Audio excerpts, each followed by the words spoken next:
Hi Stampers, Nancy Novak from Stamp and Shout back with you. I ran out of space in my prior video.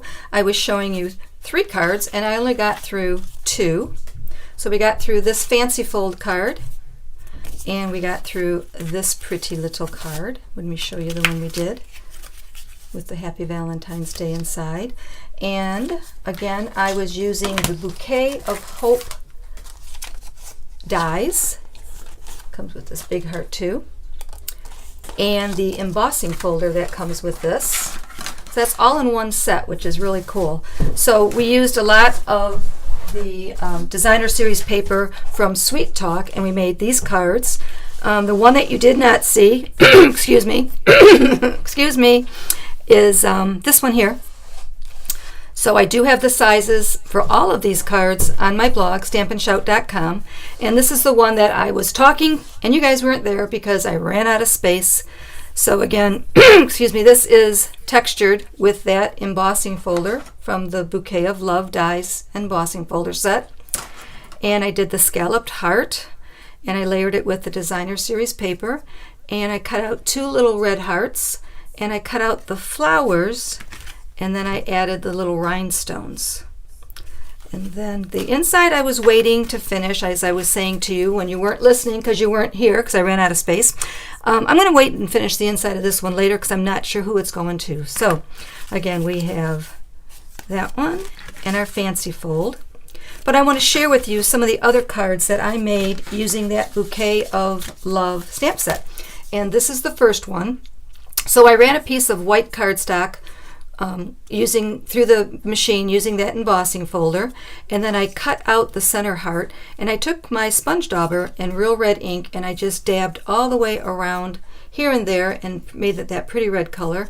And then that heart is cut out and it does have that same texture on there, and that's the one of the labels that comes in that set. And I just added lots of love, which is from Celebrating You.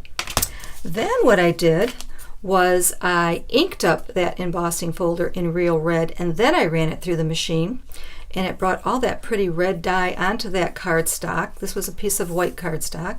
I just have a layer of matte black behind it, and I cut out the little red heart, and again I added the little label and the little flowers.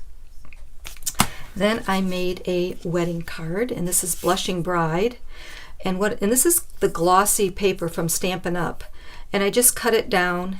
I ran it through the machine with to get that embossed texture, and then I sponge daubed it, the flowers in Blushing Bride, and then the green is like Pear Pizzazz. So I just added the 2 colors there, and I cut a heart out of the Simply Marvelous paper, which is a 6x6 stack, and I used that pretty Blushing Bride color, but it comes in all these other colors, so there's so much you can do. And this is a free item in the Celebration catalog. So with a qualifying purchase, this is one of the free items that you can choose. So then I just added a pretty gold bow, and I have a very, very pretty wedding card. Then I made this one. So I took that heart from here, which is that glossy paper, and I added it to the silver foil. So I ran the silver foil piece through with that embossing folder, same embossing folder. And then I added a white heart, and then I added the tag, and I embossed it with the white powder and added a pretty bow, and I have an anniversary card. This would be great for a silver wedding anniversary, the 25th wedding anniversary. So there you go. I apologize that my first video was cut short. Hopefully you saw everything, and if you do have any questions, please let me know. Leave your comments. And again, you can go to stampandshout.com and you will see the sizes for these cards right here. So again, don't be shy. Stamp and Shout. Thanks a lot.